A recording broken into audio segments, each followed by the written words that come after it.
Most people assume the rich pay less tax because they have secret loopholes hidden deep inside the tax code. That's only partly true. The bigger truth is more interesting and more unsettling. The wealthy often do not need to turn income into taxable income in the first place. That distinction changes everything. A doctor earning $500,000 a year, a software employee with a large salary, or an executive paid mostly in wages is taxed on what they earn. But a wealthy investor, founder, or landlord can often live on borrowed money, growing asset values and tax-efficient cash flow while reporting very little taxable income. In other words, they can access millions of dollars without triggering the same tax bill that would hit someone who works for a paycheck. That is why the question is not really, how do rich people avoid income tax? The deeper question is, how do they structure their wealth so that access to money does not count as income? Once you see that difference, the entire system starts to look different. The first thing to understand is that the tax code is built around a basic idea. Income is taxable when it is realized.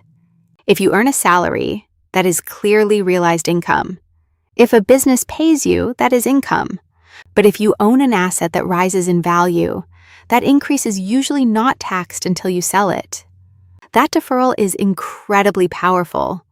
A share of stock bought for $1 million and later worth $20 million can support a very large lifestyle long before any tax is due, because paper gains are not the same thing as realized gains.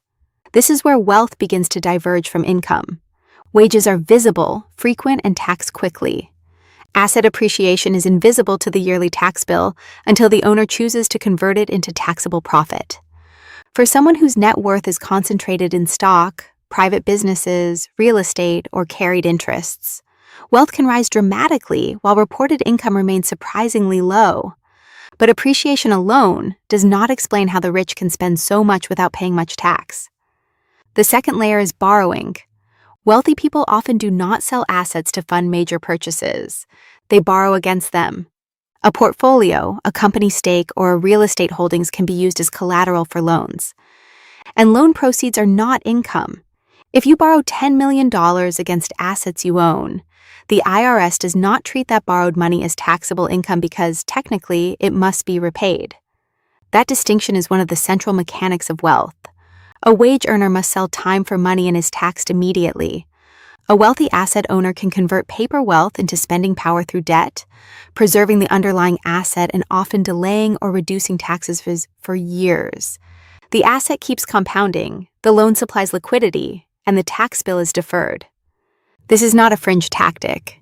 It is a structural feature of modern finance. Public filings from major billionaires have repeatedly shown reported incomes far lower than their net worth would suggest, while they continue to spend at extraordinary levels.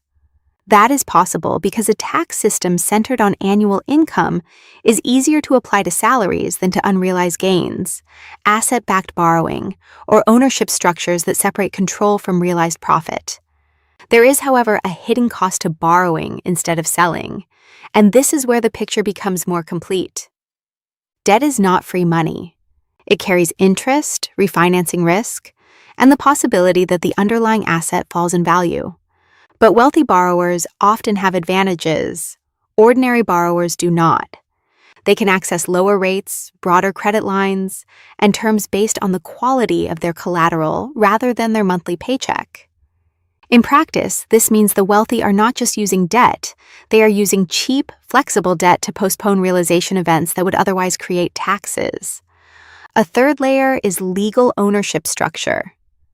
The rich rarely hold assets in the simplest possible way. They use corporations, partnerships, trusts, holding companies, foundations, family offices, and carefully designed estate plans. These structures do not magically erase taxes, but they change timing, classification, and control. One entity may generate deductions, another may defer income, another may pass assets to heirs with a stepped-up basis, wiping out decades of unrealized gains for tax purposes at death in many jurisdictions. That last point is crucial because it exposes one of the largest misunderstandings in public debate. People often think wealth is taxed continuously as it grows. In reality, much of it is taxed only at specific moments, and one of those moments can be avoided indefinitely. If someone borrows against assets for spending and dies holding them, the tax system in some countries can effectively reset the basis for heirs. The result is a kind of legal time machine. Wealth compounds for decades, spending happens along the way, and a large portion of the gain may never face the same tax treatment wages receive. This does not mean the rich never pay tax. They absolutely do. Many pay large property taxes, corporate taxes are paid somewhere in the chain, and realized capital gains can be substantial when assets are sold. But the relevant comparison is not whether rich people pay anything. It is whether their economic power is taxed in the same way as labor income. The answer is no. And that difference matters because our intuition about fairness is built around earned income. Most people imagine that if someone has more money, they must have paid more tax in proportion to that money. But tax systems do not operate on total wealth. They operate on taxable events. That means two people with the same net worth can face wildly different tax outcomes, depending on how that wealth is held. One person's fortune may be locked inside a salary history and bank account interest. Another's may sit inside equity, real estate, or a business that produces liquidity without triggering ordinary income. The hidden reality is that tax efficiency is not mainly about hiding from the government. It is about choosing forms of wealth that the government taxes differently. That is why the richest people in the world tend to own things rather than simply earn things. Ownership is the engine. Income is only one byproduct. There is also a behavioral dimension that makes this system self-reinforcing. The more wealth someone has, the more credit they can access. The more credit they access, the less they need to sell assets. The less they sell, the less tax they realize. The less tax they realize, the more capital remains invested. And the more capital remains invested, the faster wealth compounds. This creates a feedback loop that is difficult for wage earners to replicate, because wages do not generate collateral in the same way and are taxed before they can be rolled forward. This helps explain why the phrase, "the rich pay income tax," can be misleading without context. Many of the wealthiest households are not trying to maximize reported income. In fact, too much taxable income can be inefficient if the goal is to preserve and grow capital. That is why some of the most successful wealth strategies look almost paradoxical from the outside. The objective is not to show high income, but to control valuable assets, manage timing, and use the financial system's own rules to unlock spending power. The public usually notices this only when a major leak, investigation, or tax study reveals it in numbers. Time and again, research from policy groups and investigative reporting has shown that the effective tax rates of the ultra-wealthy can look very different from their headline fortunes. In some years and under some structures, the richest households have paid rates far below those paid by top wage earners. The exact numbers vary by country and methodology, but the pattern is consistent enough to matter. Income tax is a much better capture mechanism for labor than for capital. And that leads to the deepest misunderstanding of all.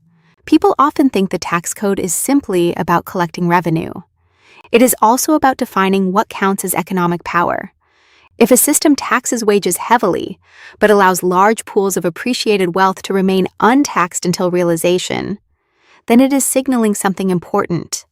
Labor is measured continuously, while ownership is measured selectively. That design has consequences beyond tax receipts. It shapes who can accumulate capital fastest, who can take risks, who can preserve dynastic wealth, and who must liquidate assets to pay ordinary bills. It affects entrepreneurship too. Founders often delay selling company shares for years, not just because they believe in the business, but because selling creates taxes. The tax code therefore influences when businesses are sold, how long wealth remains concentrated, and how much advantage accrues to those who already own appreciating assets. So when people ask how the rich access millions without paying income tax, the answer is not one trick. It is a layered system. Wealth is placed in assets rather than wages. Those assets appreciate without immediate tax. Borrowing turns paper wealth into spendable cash. Legal structures manage timing and classification. And in some cases, wealth can be passed on before the biggest tax moment ever arrives. This is why the issue is so much larger than a single deduction or a clever accountant. It is a story about how modern economies define income and who gets to live off balance sheet wealth instead of paycheck income. Once you understand that, the phrase paying income tax stops being a complete picture. The rich do not simply escape the system. They often operate inside a different part of it, one built around assets, leverage, and deferral. That is the hidden reality most people miss. The richest households are not necessarily the ones with the highest reported income. They are the ones whose wealth can grow, be spent, and be preserved without constantly passing through the same taxable funnel that ordinary earnings do. And that difference is not a loophole at the margin. It is one of the central mechanisms through which wealth stays concentrated over time. Understanding that does not just change how you view the tax code. It changes how you view wealth itself. Money that appears on a tax return and money that quietly compounds inside assets are not the same thing, even if they support the same lifestyle. The tax system recognizes that distinction, and the wealthiest people have built entire financial lives around it.